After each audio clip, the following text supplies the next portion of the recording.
Alright, so today's questions for Ask Lee come from SolemnSun, which is about the relationships between spirits themselves, and from Blades, concerning the use of music in ritual and such things. Welcome to my channel. You are entering the world of magic and mysticism with your host, Lee W. Johnson. Keep the lights on and help improve the channel by becoming a supporter for just $2.99 per month. Hit the join button. Okay, so first question from SolemnSun. Do other spiritual entities help each other or rely on each other for their capabilities, whether this be a demon, deity, or wandering dead? Also, do spirits ever congregate to form groups, towns, clans, or something of the like due to close proximity or capabilities? I'm going to say yes, definitely. I think when it comes to, especially if you look at the Fae, and I'm going to lump the Jinn into this as well, because a lot of people are equating or considering the Jinn to be Fae in a manner. If you look into the history and the mythology and stuff and such things, the Jinn themselves are said to, they're said to be a race of beings which were here before humans. So they are a race, and they actually created their own religion. They created two divides within their major religion, and they had communities. They had children, etc., etc., etc. And the same thing with the Fae. There was Reverend Robert Kirk, I forget dates now, around about the 16th century, I think. I could be wrong there. He wrote a book, The Secret Commonwealth of Elves, Fauns, and Fairies. And he actually documented his journeys into the world of the Fae, and he spent a lot of time there, and he actually documented the structure, the community that they had, and things like that. If you do want to read that, there are several people who have republished the book and translations of the book. But the one I would suggest is by R.J. Stewart. It's called Walker Between Worlds, a new edition of The Secret Commonwealth of Elves, Fauns, and Fairies. That was published in 1991. First time I came across the book, and Reverend Robert Kirk actually. So I do suggest that one. It's a very, very good translation. And I say translation, it was written in Old Scottish Gaelic. So, the original can be a bit difficult to read if you're used to more modern English. But yeah, I would definitely say they do. And, when it comes to relationships between spirits that we may work with, the Goetia spirits, for instance, we find that if we are, I've actually mentioned this before in a previous time, creating a team. Because in a lot of cases what we do is we pick a single spirit to ask a particular thing of, and we do the work and we ask it for that thing, but we don't consider that maybe there was another spirit which is probably better suited for it. And it doesn't mean that that spirit that you call won't go and speak to another spirit and say, hey, this guy wants to get this particular thing. I think you might be better suited for it. So do you want to go do it? I believe that happens. It's happened in my own workings. You call on a spirit and all of a sudden you get another spirit, because that one is better suited for the thing that you're asking for.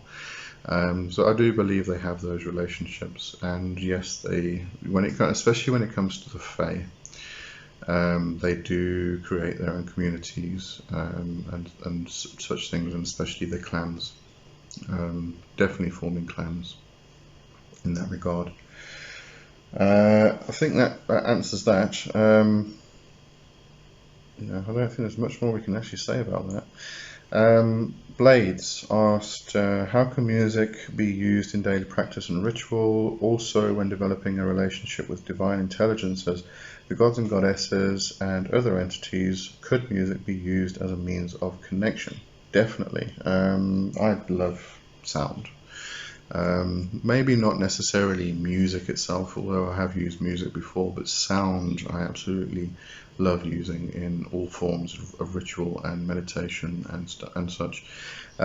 We have chanting and mantras, incantations. If you look into those things, it's sound and it's music. When you are chanting a mantra, you can just make it monotone, or you can add a bit of a rhetoric or a bit of a tune into it, and really bring it alive. And I think I've found that when I work with spirits and I do my spontaneous singing as well, I find that when I do the spontaneous singing, it picks up on the energy more. Now this may be me or me thinking that the sound is bringing them closer, or the connection is growing stronger, whereas it's probably the spontaneous singing which is loosening up my own energy in order for that connection to appear stronger for me, but whichever way it works. So doing the spontaneous singing is, for me, probably one of the best things you can do. But in regards to ritual, using music, especially not too long ago I was working with planetary energies, and what worked really well with that was music. If you look into classical music, specifically Holst, he produced an album called, an album. We call them albums. It wasn't an album when he obviously produced it, but he produced music which is called The Planets, and you'll find that it goes through all the different planets. And what is quite interesting, if you start looking into this, is the planets actually create not just a sound, but they actually create music themselves. The vibration from the planets. Then you can really go into this.